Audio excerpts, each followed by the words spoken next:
displays that display far more than you've been able to see on your iPhone 5 or 5S. Like a bigger Android phone, it's great for seeing more of web pages, and Apple has added a special landscape mode for the home screen with the 6 Plus. On both phones, you can move through web pages and emails with swipes on the side. But I really prefer the smaller version for my...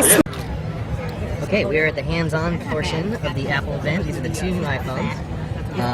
iPhone 6 and iPhone 6 Plus is a larger one. And it's pretty much blown away that this doesn't feel too large.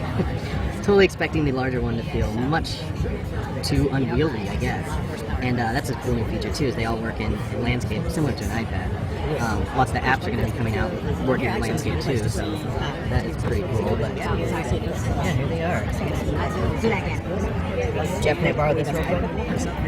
As you can see, compared to a 5S, the iPhone 6 is really similarly sized. It's not. What's up guys, Everything Apple Pro here, and in this video I wanted to talk about the iPhone 6 and iPhone 6 Plus. These are two new products we have never seen before in the terms of size. I mean, 4.7 and 5.5 inches, that's a big step up from the original iPhone 3.5 inch display, and of course there's a reason for it. Apple wants to share market share with Android, bring users over, so it's totally understandable. However, for people that want to buy these products, you're going to be deciding, should I buy the iPhone 6 or the iPhone 6 Plus? So in this video, I want to share with you guys everything that's different between these two models, which one you should buy, and why. You know, what was really interesting to me is that Apple actually never addressed us as to why they are releasing bigger phones. And everybody really knows it's because Android is beating on the back door. You know, they're releasing new products, they're dominating that part of the market share, so Apple wants in and they want some of that as well. Now with these larger iPhones, we're going to be seeing a lot of Android users come in and start using iPhone. For a lot of these people, if you're watching, you may have never even used iPhone before. It's a new experience to you, and you know, it is a unique experience. But in this video, hopefully, I can go ahead and settle some of your doubts, give you an idea of what you're expecting with the new iPhone 6 and iPhone 6 Plus. Now, of course, once you do pick up the iPhone 6 or iPhone 6 Plus, you'll notice that the size is the #1 difference. You know, the 4.7-inch model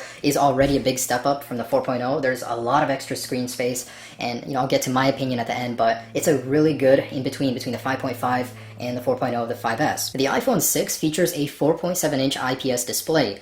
Now, in order to make up for the extra real estate, Apple did have to cram in more pixels there. So we're going to be seeing a bump up in resolution to 1334 by 750 pixels. You know, that's nothing special. It has a 326 pixel density, which keeps it at Retina spec. Now the iPhone 6 Plus has a high resolution. It's at 1920 by 1080. Of course, it has a larger display. And a 1080p display nowadays isn't anything special. Most smartphones on the market have this resolution already. So the pixel density is a little bit higher at 401. So if you're viewing content, picture, movies, it's going to be a little bit sharper on the iPhone 6 Plus due to the extra pixels. Now, aside from that, there's really no difference in displays. Contrast ratio is almost entirely the same, and other than the actual size and pixel density, there's not much different. It's a matter of personal preference whether or not you want a larger display, like an iPad mini, or just a standard iPhone 6 display. It was rumored that the display would be covered in sapphire or built with a sapphire crystal glass, but unfortunately, no one has been able to confirm that, and Apple didn't address that at all in the event, so I think we're just looking at a Gorilla Glass coating. So the iPhone 6, with its larger, gargantuan 5.5-inch display, is going to create a problem, and that's one-handed use. Fortunately, Apple looked into it, and they created a software solution, and in no way is this new. It's been on Android for a while, but Apple's version is that you touch the Touch ID sensor twice, and the whole screen is going to scale down halfway. Now right here, you're going to be able to use it with one-handed operation, which is cool. You know, it's neat. You don't have to go out of your way to press something on the screen. You just double tap a button that's already there, and boom, you can use it with one hand. So if you're looking to buy the iPhone 6 Plus, take into account it's a pretty big phone. You know, it's going to be harder to store, harder to carry with you. Take all of that into account, but if you absolutely need it, I bet it's going to be an amazing phone. The #1 feature that the iPhone 6 Plus has over the iPhone 6 is in its camera. Apple decided to put real optical image stabilization inside of the iPhone 6 Plus camera. Now what this means is when you're recording video, you're not going to get any sort of shake. It's going to be very fluid, very smooth. So what the iPhone 5S does and the iPhone 6 will do is use digital image stabilization. It's not going to have an actual little motor in there, stabilizing the camera, but it still does a good job. I have no complaints for the 5S. I could just imagine that the iPhone 6 Plus will do it so much better, and I can't wait to test out the difference in real-world use.